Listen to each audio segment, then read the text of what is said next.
Welcome to Extraterrestrial Reality.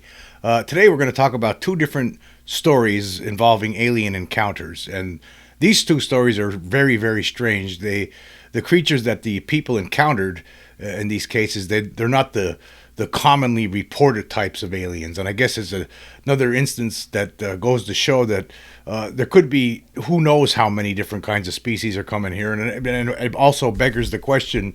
Are they all working together, or do some of them not even know that the other ones are here? I mean, are these creatures, these weird creatures that sometimes people encounter, these one-offs or two-offs? You don't hear these descriptions thrown out there that often, but you have to wonder, are these working in conjunction with the commonly described creatures like the short grays, the tall grays, the insectoids, reptilians? Like that group there seems to be working together, but sometimes people encounter other kinds of beings that you never really hear of before, and these two stories we're going to talk about today are those kinds of instances. Anyway, the first one's about these guys in Sweden who, back in 1958, encountered these weird blob-like creatures, which is funny because, in a way, just a few months earlier, the movie The Blob was released in the theaters. It was a classic science fiction movie, low budget, from the 1950s. It was released in September of 1958. Starred the late great Steve McQueen, and in that movie there was this meteorite, it looked like, that landed in the woods, and some old guy found it, and he poked it open, and there was this gelatinous blob inside there, a little ball, and it got on his hand, and it eventually consumed the old guy, and it just kept on growing bigger and bigger and bigger. Just crawled around mindlessly, absorbing people and any animals, whatever, right? It just any kind of living tissue within its path, and it just kept growing bigger and bigger. A few months later in Sweden, these two guys were out and driving around late at night, and it was really foggy, so they pulled over. The next thing you know, they saw this flying saucer landed there, and then the next thing they knew, they were getting dragged into the craft by these gelatinous blob-like creatures. They were 3 feet high. Anyway, we're going to talk about that story first. And here's an article from Cryptopia, written by Rob Morphy from 2018, where he talks about this case, and he has the headline here: "Terrible Flying Jelly Bags, aka Domston Blobs." Yeah, this case is known as the Domston Blobs case that happened in Sweden back in 1958. And here he writes, in 1958, a pair of panic-stricken Swedes were attacked by a horde of pulsating protozoan creatures just off a desolate stretch of fog-shrouded road in what has to be one of the most terrifying close encounters on record. On December 20th, 1958, two friends, 25-year-old Hans Gustafsson and 30-year-old Stig Rydberg, were making the normally brief and merry drive from Höganäs to Heisenberg, where the pair were staying with Gustafsson's mother, Anna Berggren, following a night on the town with their girlfriends. Due to the soupy haze that obscured the road, Gustafsson had slowed his DKW combi vehicle to nearly a crawl. He hoped that this precaution would allow he and his friend to have a safe and uneventful journey. This hope would prove to be in vain. At approximately 3 a.m., the duo decided to pull over at an isolated spot on Route 45, which runs along the Strait of Öresund near the village of Domston, in order to stretch their legs and relieve themselves. Neither man could have predicted that they were mere moments away from the most traumatic experience of their young lives. The first indication that something unusual was stirring occurred when the pair noticed a peculiar glow emanating from the trees approximately 150 feet away. Fueled by curiosity and the daring of youth, the men decided to walk into the misty woods to investigate the origin of this strange illumination. This decision would be one that they would regret for the remainder of their days. As they approached the unknown light source, Rydberg and Gustafsson stopped next to a sign that prohibited camping in the area. It was then that the astonished pair spied a wide, radiant, discoid object. The duo later estimated that the disc was about 3 feet high and nearly 15 feet wide. The immobile saucer was supported on a tripod perched on the forest floor. According to Gustafsson, "We saw a strange disc. It was resting on legs about 2 feet long. It seemed to be made of a peculiar, shimmering light that changed color." Before they could get their bearings, the duo suddenly found themselves surrounded by a throng of bizarre, undulating objects, all of which were roughly 3 feet in length, which began to surge toward the terrified two. Rydberg would later describe the shocking scene for reporters. They were like protozoa, just a bit darker than most, sort of a bluish color, hopping and jumping around the saucer like globs of animated jelly. And in this article here, they have actual drawings from the witnesses. It says here original witness drawings, and they just look like, blobs. There's shapeless, formless, faceless, armless blobs. That's what these things look like. I mean, I've never heard of alien creatures that look like this outside of this story. I mean, I know recently, a few months back, I can't remember, maybe 6 months or so ago, there was one story I was talking about where two young girls were walking home late at night somewhere here in the States, and they encountered these weird creatures that look like tree stumps. This is different than that. These things, they're like living blobs, except upright, and they're trying to grab onto these guys. Anyway, this story continues here. It says, without warning, the amorphous creatures swarmed over the panic-stricken Rydberg and Gustafsson, engulfing their arms and legs within their yielding, yet surprisingly tough, gelatinous bodies. Rydberg would depict the feeling of being within these elastic entities as akin to being trapped in magnetic dough. So you're basically fighting with like living dough. That's what it felt like to these guys. With a stunning suction-like force, the awful-smelling blob-like beasts began to pull the duo backward toward the saucer, while still others engaged in what has been described as a macabre dance. Gustafsson described the dreadful experience. The drag the things exerted was terrific, and they gave off such a terrific smell, like ether and burnt sausage. So, on top of these weird creatures, getting attacked by these weird gelatinous creatures, they also had to endure the stench. It smelled like burnt sausage and ether at the same time. The men, not surprisingly, lashed out in a fear and adrenaline-induced frenzy, but as soon as they managed to pull themselves free from one of these nightmarish fiends, another would latch on. Rydberg attempted to punch through one of the things, but it just enveloped his arm up to the elbow. He tried to scream, but no sound issued forth. Rydberg described his futile struggle. This is a direct quote. He said, "It almost seemed as if the creatures could read my mind. They parried every move before I made it. Their strength was not so great as the technique with which they wielded it." Finally, Rydberg managed to break free and made a mad dash back to the parked car with two of the heaving beasts hot on his heels. As he ran for his life, Rydberg glanced over his shoulder and could see, to his utter dismay, that Gustafsson was in genuine jeopardy as he clung for dear life to the no camping signpost. And they here on this article here, they have a little image here of a drawing of these jelly creatures trying to drag one of the guys into the flying saucer. It says here, Gustafsson, meanwhile, could only stare in abject terror as his friend sprinted toward the road, leaving him to be consumed by these evidently voracious varmints, which had all but covered his lower extremities and continued to surge up toward the torso. Gustafsson stole a fleeting glance toward his feet. He was astonished to see that these invertebrate predators, which could evidently defy gravity with no visible means of staying aloft, were pulling him toward the vessel, lifting his body horizontal to the ground. The tenacious 25-year-old could feel his grip slowly working loose as he clutched desperately to the signpost. So imagine this.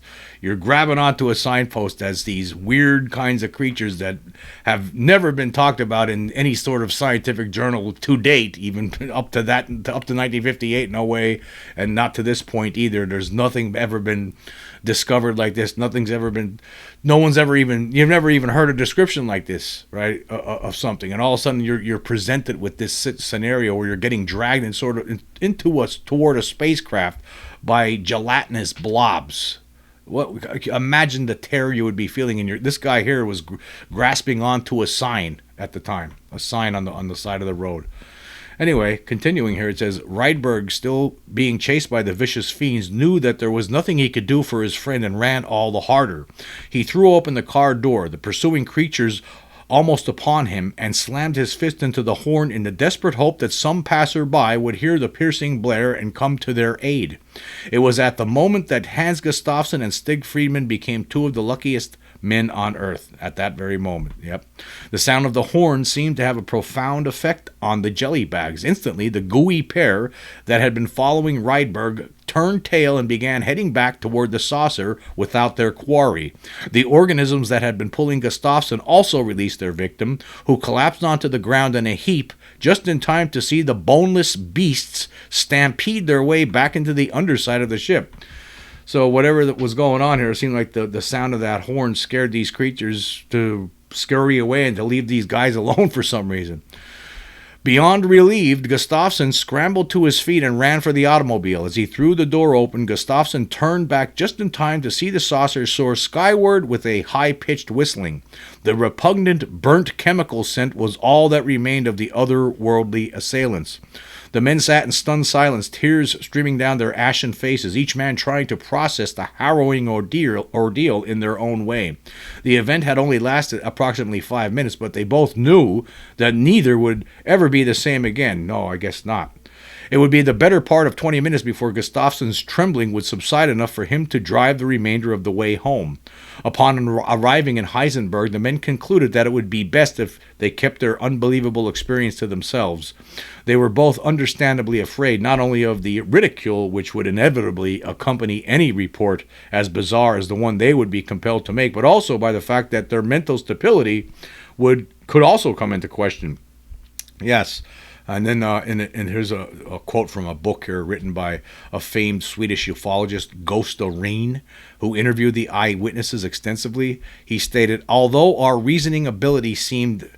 this is a quote actually from Gustafsson, one of the victims here. It says, although our reasoning ability seemed paralyzed and our tears were just streaming down, after sitting in the car for about 15 minutes, it became very clear in our heads that we could drive on to Heisenberg, and not until we were in the center of the city we dared speak to each other. And the first thing we said was, we should not speak to anyone about this. Everyone will laugh at us.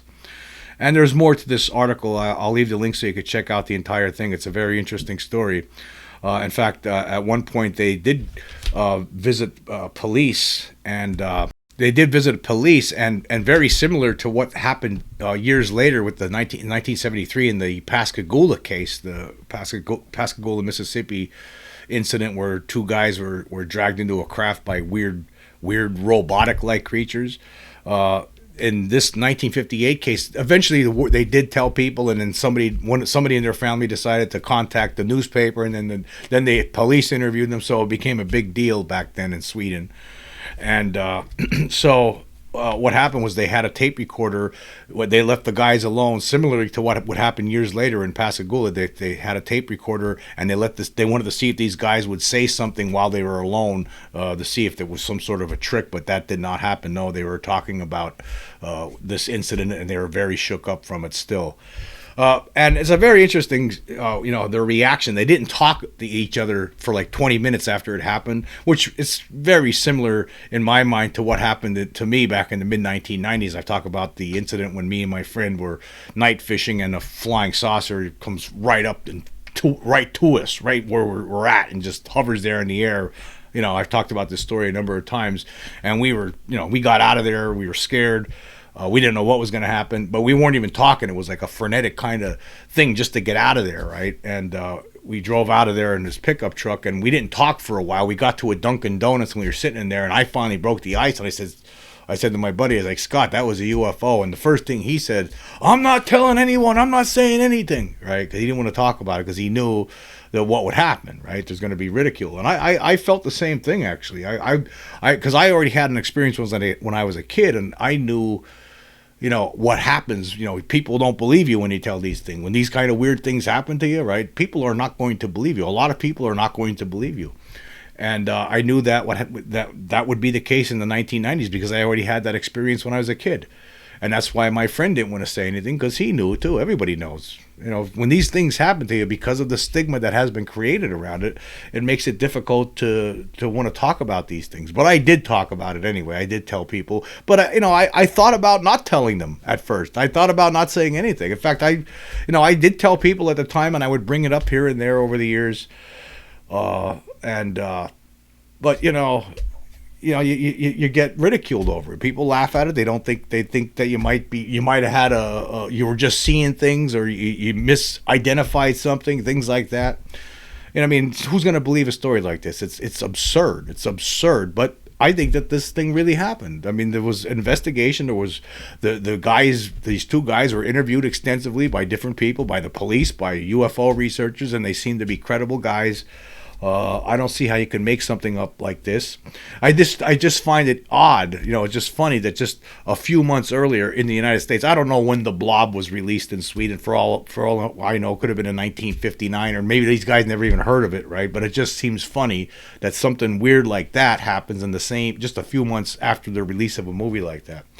Actually, maybe this kind of incident lends more credence to like the hypothesis put forth by someone like Christopher Noel, who I had on the show recently. He's the author of Homegrown Monsters, a book I've been talking about that we talked about during that interview that he just recently published. And his idea is that all of these things here, there's some sort of a consciousness, a challenger consciousness that he calls it, and they basically use the tools basically they're the ones that create all these creatures and beings and craft out of thin air, because they want to interact with human beings that are a different kind of consciousness. They have a lower density and a higher frequency. So I don't know. I mean, it sounds like maybe it could be something like that. Maybe his hypothesis is correct. I don't know. It just seems like a very, very strange kind of encounter. Beings that they're not, they're not humanoid, whatever they were. They're just like blobs that were able to grab you, and you couldn't do anything. You couldn't fight against them. And when the guy punched it, his fist just went right into it. It didn't. You couldn't do anything. You couldn't grab it. You couldn't do anything. And the only thing that got them out of it apparently was the sound of a car horn. I mean, it sounds like something out of a science fiction story. In fact, if you think about, there was a Twilight Zone that came out in the 1960s where there was a guy who was all he did was lie all the time, and then he got abducted by aliens, and he got out of it. He was able to escape from them because he kept on playing his harmonica, and the sound of the harmonica, drove them crazy. They couldn't hear that, and they just let him go, and that's how he got away. And then, of course, because this guy, always telling tall tales, nobody believed him, of course. But that reminds me of that. It's almost like it seems like some of the things we dream up in fiction turn out to be things that might actually work if you're presented with these weird kind of situations, if they ever turn out to be real. I mean, it's just very strange. Okay, now moving on to the other story I want to talk about today. This was an incident that happened in 1967. Here's an article from UFO Evidence. Of course, I'll leave the links for everything so you could check out all of this stuff. And this involved two Native Americans named Guy Tossi and Will Begay. They were driving south on Highway 26 just outside Riri on November 2nd, 1967, when at about 9:30 p.m. there was a sudden blinding flash of light in front of their car, followed by the abrupt appearance of a small domed UFO. The dome was transparent, and in it were seen two small, strange-looking occupants. Now here is an image on the screen here. This is from Reddit, actually. Somebody had this nice little image here, this drawing from this Riri, Idaho incident from 1967 that shows the craft and the creatures sitting inside of it. There was like a dome on top, a transparent dome where you could see these creatures, and this is one of the faces of the creatures. See, this is different too than what we've seen. This thing is very, very different. As you could see in this, it's like there's pock marks throughout it. There's like round circles for eyes. It had the creatures had big ears. So these are totally different descriptions of the beings than what we used to hear. And it's not the big-headed grays with the big giant black wraparound eyes. No, this thing totally different than that. Humanoid, but usually the grays, for instance, they don't have ears. They just have little nubs there or something, or nothing. It does have the small, straight mouth like the grays, but again, the description is totally different than the commonly described alien creatures. Anyway, back to the article here. The car was brought to a stop. Begay, driving, did not have to apply the brakes, and the object hovered about 5 feet above the highway immediately ahead of them. It was about 8 feet wide and flashed green and orange lights around the rim. The area was bathed in a vivid green light. The dome opened as if hinged, and one creature emerged, apparently floating to the ground. It was about 3.5 feet tall, and on its back was a kind of pack that protruded above and behind its head. Its face was oval and heavily pitted and creased. 2 small round eyes and a straight slit-like mouth completed the facial features. Large ears stood high on the hairless head. Approaching the driver's side of the car, the alleged being opened the door and slid behind the wheel. Horrified, the 2 witnesses pushed over to the right. The car began to move. Whether driven by the being or towed by the UFO was uncertain. It was taken well out into a field of stubble wheat, and the UFO kept a fixed position a few feet in front of it. So imagine this. So you're driving down the highway, and all of a sudden there's a flying saucer. Your car stops. You see these creatures in this craft. The dome opens up on top. One of the creatures floats down to the car, gets in the driver's seat. You're still in the car with this thing, and the car starts moving. You don't know if this thing's operating it or not because it's only 3 feet tall. Probably can't even reach the gas pedal. So it was probably the UFO that was towing it, and it takes him into a wheat field to do God knows what. Imagine the terror you would be feeling at that moment. Anyway, continuing here. As the car stopped, Tossie, sitting next to the door, suddenly opened it and bolted, running for the nearby farmhouse of Willard Hammond, about a quarter of a mile away. He later reported being followed by a bright light, presumably carried by the second occupant. Meanwhile, in the car, Begay cowered in the front seat in a state of near shock, while the first creature jabbered unintelligibly at him, making sounds that were high and rapid, like a bird. The second being, who had apparently given up chasing Tossie, returned to the car. The first then got out, and the 2 beings rose up and into the UFO, which then ascended in a zigzag path. Meanwhile, at the home of Willard Hammond, Tossie could scarcely make himself understood by the astounded farmer and his family. After having calmed the Indian down, they accompanied him back to the field where they found the car. Begay was sitting nearly speechless with fright, his eyes tightly closed. The engine was running and the lights were still on. About 15 minutes had elapsed from the moment the young men had seen the flash. Hammond listened to their story and then followed the frightened youths home in his car. Perplexed, he later stopped in a local bar and grill to see if he could learn anything more. While there, a county sheriff stopped in and Hammond told him the story. Later, both witnesses also came by and voluntarily told the deputy sheriff in their own words what had happened. State police were summoned and an investigation was begun. It was discovered that a number of local farmers had reported that their cattle had bolted during the evening for unknown reasons. Others claimed to have seen lights in the area. And according to this article on Reddit, there was another guy that saw something too in the same area on the same night. An anonymous witness, 2 hours after the previous case, was driving to Rigby in his truck in Idaho, a few miles northwest of Riri. A small UFO came down in front of his truck and stopped it, and a small humanoid being got out and tried to get in the truck, tapping on the side window and scratching on the windshield. The man, who had been drinking, thought he was losing his mind. So there was other witnesses and others similar encounters that happened the same night. Could you imagine something like this happening to you? Now, by the way, now this is the drawing that they have. So I know there's people listening to it. It's this deep pitted, wrinkled face. This creature looks like. But I did do I typed in the description on Shutterstock, and here's an AI rendition of what this creature might have looked like on the screen right now. Imagine this: you see a UFO in front of your car, and it stops your car, and the next thing you know, a creature floats from it and pushes you out of your driver's seat, and then the car starts driving away with your car with you in it. I mean, what was this all about? And apparently they didn't do anything to them. They just dragged the car into the wheat field and then let them go.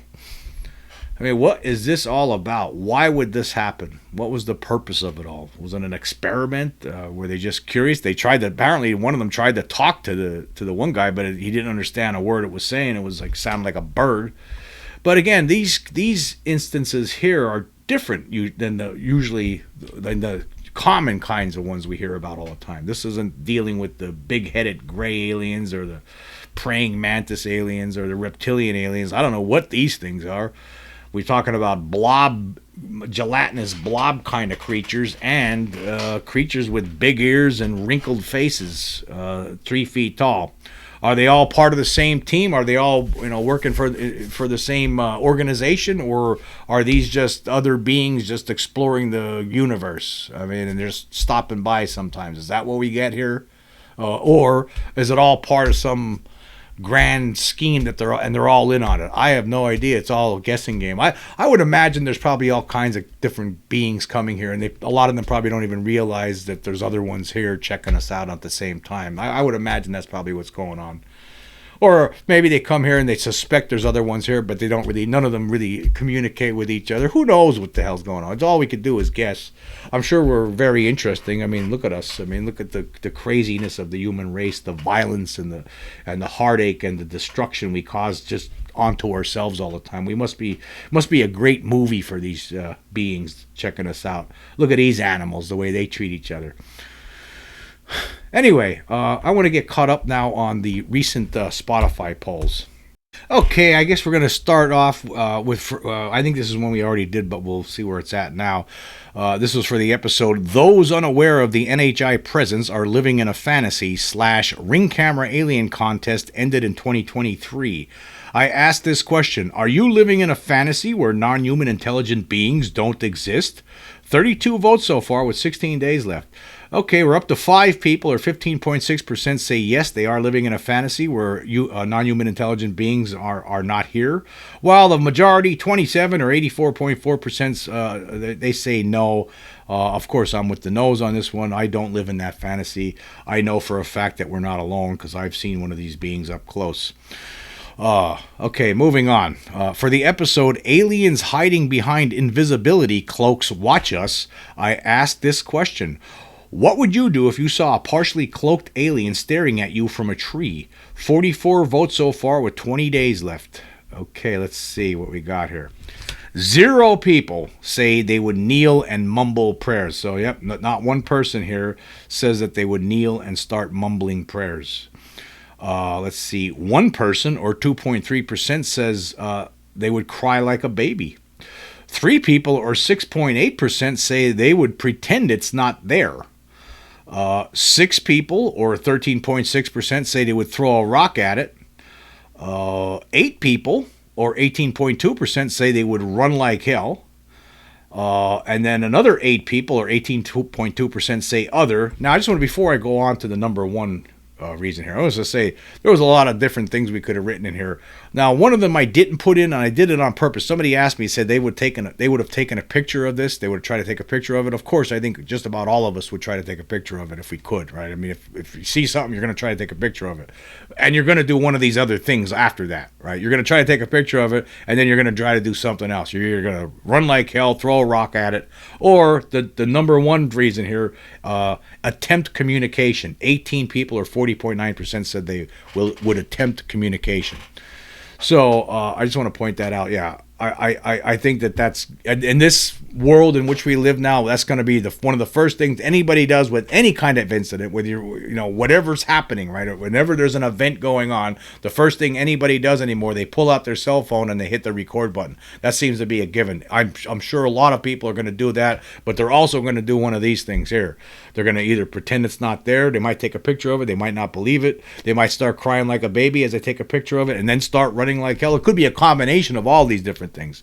You could try to attempt communication with it, and who knows what you're going to get with that. That's what a majority of people say, they would try to attempt communication. Here's the thing. You don't know what you're going to do until you're in these situations. I really think that you could tell yourself what you would do, but when the hammer hits the nail, it's, you just don't know how you're going to react to any kind of, bizarre situation.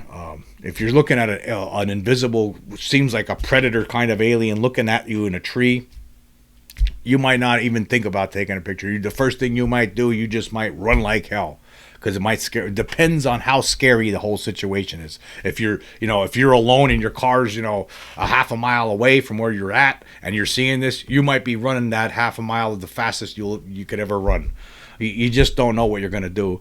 I don't know if I would try to would throw anything at it. Right? That's one thing I don't think I would do. Although 6 people here said they will do it, I would not do that.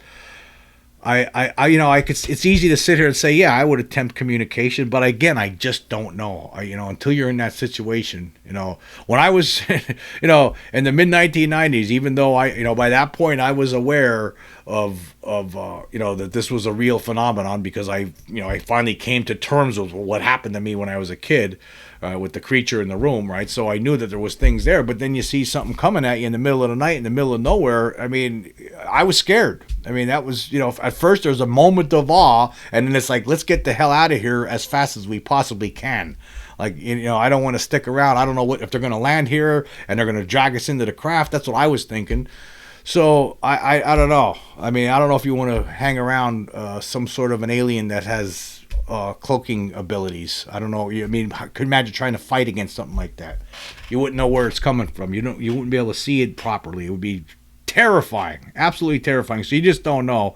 I think probably more people here, although Run Like Hell, I mean, that only garnered 8 votes. I would imagine in reality, I would imagine a lot of us, if you saw something like this out there in the wild, especially if you're like by yourself, right, you're going to be running scared, man. Running scared. And there's nothing wrong with that. I mean, we're all afraid of the unknown. There's nothing wrong with that at all. It's just you're trying to save your life because you don't know what kind of jackpot you just got. You're walking into with something like that. Okay, for the episode, some ET craft larger on this inside than the outside / teacher recalls terrifying NHI encounter, I asked this question: is the non-human intelligent presence on Earth trying to warn us of some impending disaster? 25 votes so far, with 23 days left. Okay, 11 people or 44% say yes, while the majority of people, 14 or 56%, say no. They're warning us of something. I mean, there's just been too many instances of this. They have warned people of some sort of disaster, of some destruction that's on the horizon that's possible. So I have to go with the minority on this one. I think they are warning us of some impending disaster, whether it's caused by us or it's a natural catastrophe or whatever. I think that they have been warning us of things on occasion. I mean, I just think about the 1994 Ariel school incident. There was several of those kids. There was over 60 kids saw the craft and creatures, and one of the creatures communicated telepathically with a handful of those kids, and they warned about technology, and they showed them images of destruction. So I think that's sending a message. And how many other cases have we talked about on here where something very similar occurs? Okay, moving on. For the episode Translucent NHI Photographed in Bolivia / History Channel Deceives World with Bogus Vegas Alien Report, I asked this question: did the proof is out there deliberately mislead the public about the Vegas alien incident, or is it a case of lazy reporting? Okay, let's see what we got here. We got 20 votes with 25 days left. 2 people, or just 10%, say they're just stupid. 5 people or 25% say it's lazy reporting, while the majority, 13 people or 65%, say they purposely misled the public. And I have to agree with the majority because I think there's no question in my mind. In fact, you know what? There was a comment here from one of my subscribers on Spotify here, and I just want to read this comment and what he said about this. This is Rob Boiter. And he wrote, yes, they did their homework. They know how compelling the evidence is, and they're covering it up. And yes, they think people are stupid enough to believe it, and unfortunately, they're right. And Mick West is either working for the government, controlled by the NHI, or is an alien hybrid. Saying that he's just stupid is not an option that makes sense. And I agree with that. I don't think that Mick West is stupid when it comes to this. I actually responded to this question. or that comment rather, and I said, no, he's not stupid. He knows exactly what he's doing. It's incredible just how blatant this is. There was no attempt to refute the good evidence whatsoever. Instead, they ignored it completely. Yeah, that's what I got to say about that, folks. I mean, they didn't even try to refute the evidence. What they did, I mean, they just didn't even talk about it. I mean, this is something Stanton Friedman talked about this in the past, right? But I've never seen it this blatant. I've never seen it so blatant like this. This is a classic case of how debunkers operate. That's really what it is.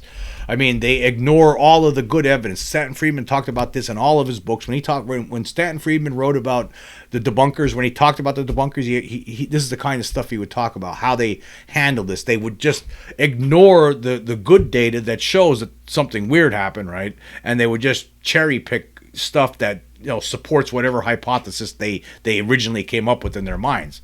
Obviously, I mean, this is a cover-up. There's no question about it. How could you not even try to refute all of these other assertions that have been being made by other people with regard to this? They know about this. I mean, it's Fox News Digital talked about this, talked about Scott Roeder and his analysis and his assertions with regard to this case. The History Channel didn't even bother to do that. Now, the other History Channel show, Ancient Aliens, did do an interview with Scott Roeder, and apparently there's, in that segment, he's going to at least be on there talking about it. But in this Proof is Out There episode, they just tried to, that was a deliberate attempt to try to make this thing go away, to make it look like that story, there was nothing to it, you might as well just forget about it, nothing to see here. That's what they tried to do with it. They didn't present any of the compelling evidence with the case whatsoever. They showed all they showed of the object coming from the sky, down from the sky, was the body cam footage, that one video. They didn't show any of the other videos. They didn't talk about any of the other videos. They didn't talk about any of the other good, compelling stuff. And then they have Mick West on there just talking about raccoons again. It's unbelievable that they did this. It's a cover-up, folks. There's just no question about it. It's an obvious cover-up. And I think it was just... I don't know what else could be done about it. There's nothing you could do about it. I mean, what are you going to do? I mean, we can complain about it online and talk about it and talk about how blatantly they're trying to cover that case up. That's about all we can do. But there's more to this story that's going to come out at some point, right? These people think they're clever, right? But they're not. They're not as clever as they think they are. Mick West is not as clever as he thinks he is.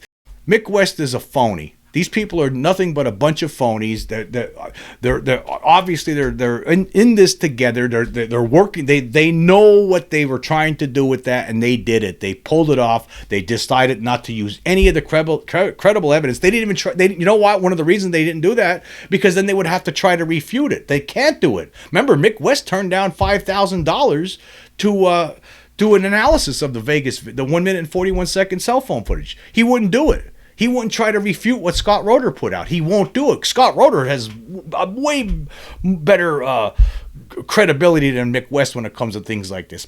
Scott Roeder is a serious person who's in court all the time, testifying, doing investigations. He's a guy out there in the real world. Mick West was developing video games, and now he's supposedly retired, right? What's his game? Who's he working for? That's what I like to know. There's something going on with this guy. Obviously, something's going on with him. Like, why would you do this? I mean, is he maybe it could just he's trying to save face because he started off trying to say that there's nothing to this, and now he's just gonna go right to the end like this. He's gonna lie to people right to the end. Who knows what the reasoning is? I just find it disgusting that Proof is Out There. That's another thing. That what isn't it funny they call it? The show calls itself The Proof is Out There. Yeah, the proof is out there, not on that show. It's not anywhere in the show. They don't talk about the proof. They're talking about other. If you're looking for a proof, don't go to The Proof is Out There, because they're telling you by the title it's out there, not in that show. They're not going to show you the proof. It's out there somewhere else, not on the History Channel. That's what they're trying to tell you. How ironic. Anyway, I want to say this. I want to say thank you all for joining me today. Until next time.